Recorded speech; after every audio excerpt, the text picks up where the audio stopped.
Se lancer à la recherche de vestiges d'un château fort au milieu de nulle part dans une immense forêt, c'est ce que je vous propose aujourd'hui.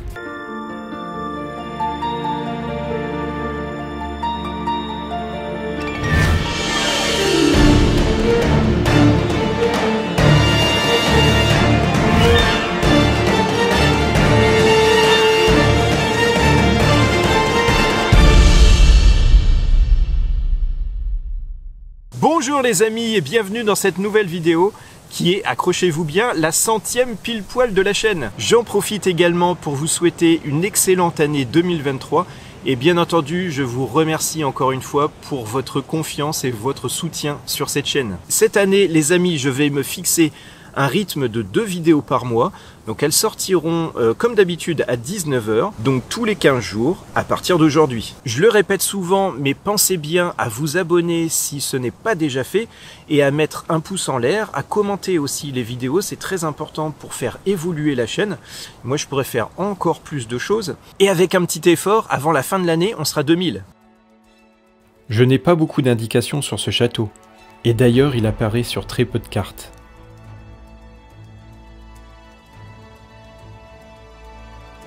Je ne vais peut-être trouver que quelques rocailles plutôt que des ruines. Mais ce qui m'a donné l'envie de le rechercher, c'est qu'il y a très peu d'écrits à son sujet, et ça, c'est plutôt curieux. Il y a juste une histoire comme quoi ce sont des voyageurs inconnus entre l'an 950 et l'an 1000 qui ont construit une forteresse de bois dans un premier temps, puis ils ont creusé des fossés pour transformer ce village en un véritable château fort.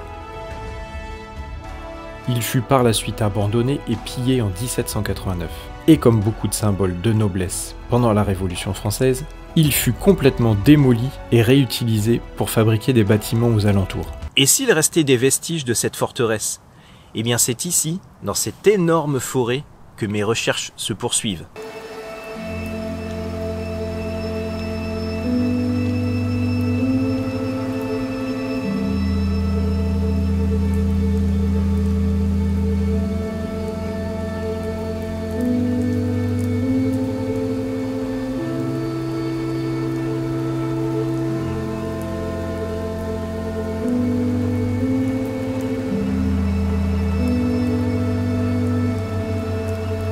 Bon, ouf, je viens de passer ça, les ornières là, et franchement je suis bien content d'avoir pris les bottes, parce que sinon jamais j'aurais pu passer.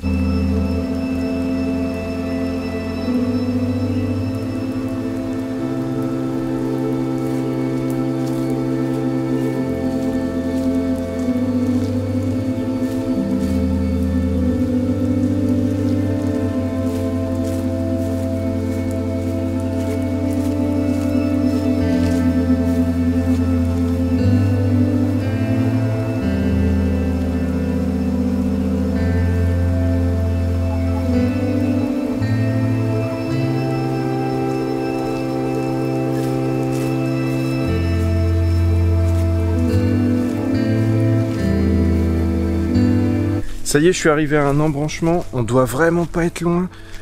Heureusement, il y a un chemin qui a été fait, alors c'est peut-être pas une bonne nouvelle. Qui dit chemin, dit peut-être que le site est connu.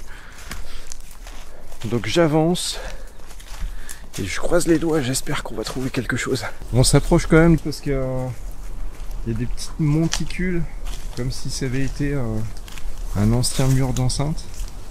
Depuis tout à l'heure c'était ultra plat. Et là ça commence à remonter un petit peu. Bon allez, j'y vais. Je monte un peu. Ah! Ah mais oui!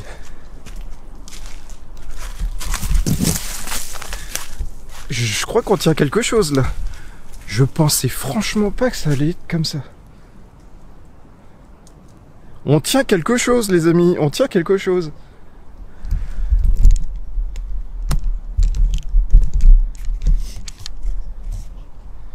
Regardez ça. Ça vous fait penser à quoi? Moi je dirais que c'est des douves, c'est sûr et certain même. Mais alors, je ne pensais pas que ça pouvait être aussi gros que ça. J'avais pas vu du tout que c'était un château imposant. Mais bon, vu la taille des douves, c'est pas possible. Ça va être quand même quelque chose d'assez gros. Voilà, maintenant, il va falloir traverser et passer de l'autre côté pour découvrir ça. Alors c'était un site fossoyer. Pour ceux qui ne savent pas, fossoyer, ça veut dire tout simplement creuser des fossés. Et en l'occurrence, des douves hein, pour un château fort. Tout le monde connaît ça. Ça y est, c'est bon, j'y suis. Vous voyez quand même la taille des douves. Ah, j'imagine que c'est ça, mais je vois pas du tout ce que ça pourrait être d'autre. Ça promet peut-être quelque chose d'intéressant quand même.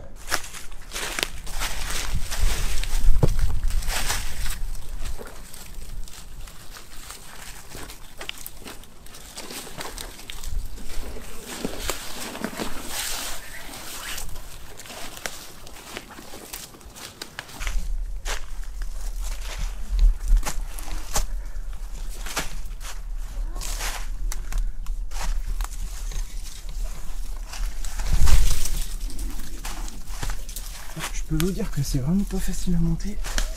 Tout est détrempé. C'est complètement imbibé d'eau. Le terrain est hyper glissant. Alors, qu'est-ce que c'est que ça? C'est le deuxième douve. Ah, je comprends pas trop là.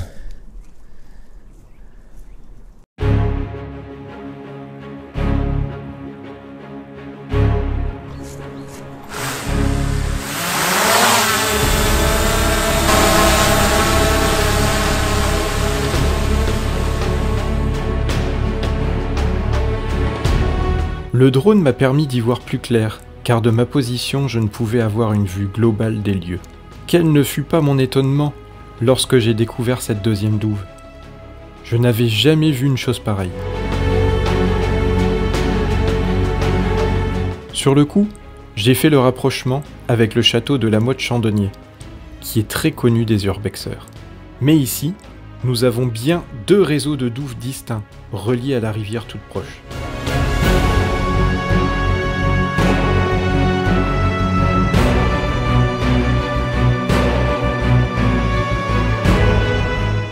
Le château était pour le moment inaccessible de par la hauteur de l'eau. C'est avec regret que je me suis résigné à ne pas traverser. Mais avec les beaux jours, j'espère bien que le terrain sera plus praticable. Bon, je suis sur le chemin du retour, le soleil commence vraiment à décliner. Je vais me retrouver bientôt dans le noir, il est 4h30. Donc il est temps de retourner. Un petit peu déçu quand même pour le château. Bon, déjà j'ai trouvé quand même l'emplacement, c'est déjà bien. Première douve, j'ai pu la traverser. La deuxième, pas moyen parce qu'il y avait vraiment trop d'eau. J'ai pas voulu m'y risquer. Mais c'est peut-être quelque chose à refaire. Et puis je vais voir aussi sur les images du drone. Peut-être qu'on va voir quelque chose quand même. Moi sur le petit écran, j'ai pas vu grand chose. Mais c'est pas impossible. En tout cas, une chose est sûre, c'est qu'il y a pas mal d'animaux. Parce que j'en ai croisé au moins 3, si je me souviens bien, 3 cervidés. Je pense que c'était des biches. En tout cas, c'est ce que j'ai cru voir, vu qu'il fait quand même pas mal noir. Allez, sur ce les amis, je vous dis ciao!